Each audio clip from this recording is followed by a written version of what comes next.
कि ये बॉडी में बहुत ज़्यादा या स्टमक में बहुत ज़्यादा अभी पेनिट्रेशन नहीं किया है। लेकिन ये इमीडिएट बेसिस पे नहीं है, ये नहीं कि आज एच पायलोरी डिस्कवर हुआ और आपने उसके ऐसे ही छोड़ दिया तो कल जाके ये कन्वर्ट हो जाएगा। ये एक बहुत time taking, it is going to cause very nasty problems in your life going ahead.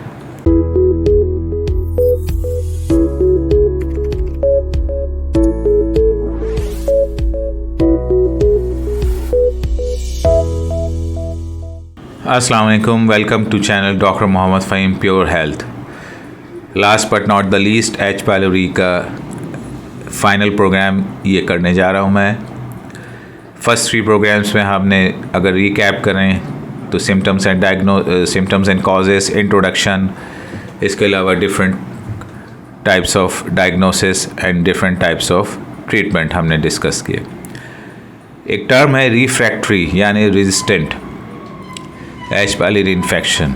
आपने एक ट्रीटमेंट दिया, उसको कवर अप किया गया, 14 डेज़ इनिशियल थेरेपी हुई, 30 डेज़ सक्सेस साइड थेरेपी हुई, मेन कोर्स और सेकंड फेज़ दोनों आपने अच्छे तरीके से कर लिए। उसके बावजूद भी आप 60वें दिन या 60वें दिन के बाद जब भी टेस्ट कराते हैं, स्टूल टेस्ट या PCR टेस्ट, तो वो पॉजिटिव आता है। इसके अलावा आपको पता है कि आपने अगर कहीं स्किप किया और आपने अपने फिजिशियन को नहीं बताया तो भी टेस्ट पॉजिटिव आएगा। इसके अलावा आपका जो भी इंटॉलरेंस डेवलप हो गई ड्यूरिंग ट्रीटमेंट, उसकी वजह से आपको दवा छोड़नी पड़ गई, अगेन पॉजिटिव आएगा। इसके अलावा अगर आपको तमाम चीज़ें मुकम्मल करने के बाद भी टेस्ट पॉजिटिव आता है तो उसका कोई साइंटिफिक रीज़न अभी तक डिस्कवर नहीं हुआ है। इन तमाम बातों का एक ही जवाब है कि अब आपको कम से कम 4 एंटीबायोटिक्स यूज़ करनी पड़ेंगी, जिसमें से 3 या 4 जो हैं पुरानी हैं। एमॉक्सिसिलिन है, क्लेरिथ्रोमाइसिन है, मेट्रोनिडाज़ोल है, लीवोफ्लॉक्सासिन है, इसके अलावा सीताफ्लॉक्सासिन है और टेट्रासाइक्लिन है। ये तो आपने इसमें से 4 जो भी आपका फिजिशियन चाहेगा वो सेलेक्ट करेगा। अगेन सेम साइकिल रिपीट होगी, initial therapy and side therapy. 14 days की कोर थेरेपी होगी और साइड थेरेपी 30 डेज़ या अप टू इस दफ़ा 40 डेज़ भी एक्सटेंड हो सकता है। तो इसका एक तो ये आपको बता दिया मैंने कि रिफ्रैक्टरी या रेजिस्टेंट एच पायलोरी इन्फेक्शन का क्या ट्रीटमेंट हो सकता है, वो आपका फिजिशियन फाइनलाइज करेगा। लेकिन यू हैव टू प्रिपेयर कि अगर ये आता है तो अगेन एक नई साइकिल ऑफ एंटीबायोटिक्स शुरू होगी।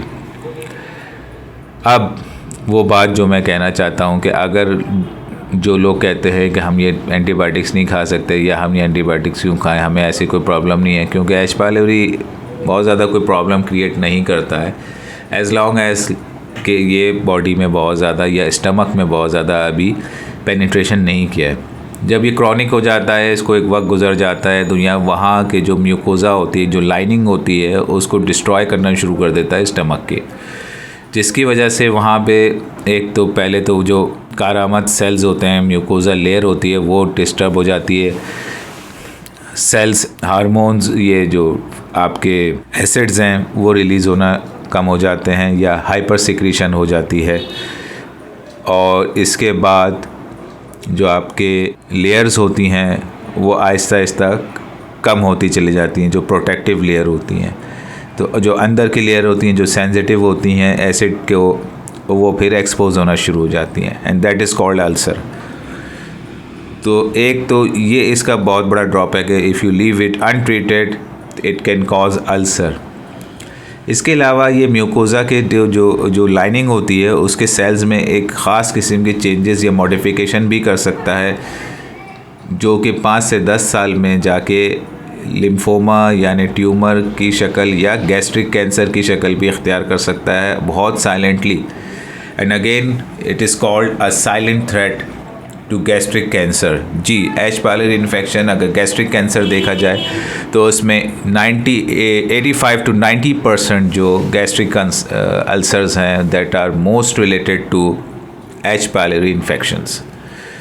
लेकिन ये इमीडिएट बेसिस पे नहीं है, ये नहीं कि आज एच पायलोरी डिस्कवर हुआ और आपने उसके ऐसे ही छोड़ दिया तो कल जाके ये कन्वर्ट हो जाएगा। ये एक बहुत टाइम टेकिंग प्रोसेस है, लेकिन जब आपको पता चल गया है तो there is no need to leave it untreated. Different modes of therapy हैं, कोई ना कोई मोड ऑफ थेरेपी आपको सूट कर जाएगा। अगर आपने बिल्कुल ही इसको इग्नोर कर दिया तो believe me it is going to cause very nasty problems in your life going ahead. So very be careful. इसको मजाक ना समझें, इसको लाइट ना लें कि इसके सिर्फ बर्पिंग हो रही है या कभी कभी गैस्ट्रिक इरिटेशन हो रही है या कभी कभी सीने में जलन हो रही है या कभी कभी कोई बीपी शूट कर जा रहा है या बेचैनी हो रही है या इस तरह की अलामतें हो रही हैं, तो वो फॉर द टाइमिंग होती हैं and then they settle down. तो ऐसा अगर है भी तो और आपने आपके फिजिशियन ने एवेल्यूएट करा लिया है तो फिर देयर इज़ नो पॉइंट कि आप इसको you leave it untreated. Once again I am repeating कि untreated H pylori infection can lead to two main things, that one is ulcer and the second one is gastric cancer, और दोनों की prevalence बहुत अच्छी है in case of untreated H pylori infection में। मैं यहाँ पे एच पायलोरी का टॉपिक कंक्लूड करता हूँ, रिकैप वंस अगेन करता हूँ। Introduction, symptoms, causes, different diagnosis, different treatments, resistant treatment and conclusion if left untreated. I hope I have made my point very clear.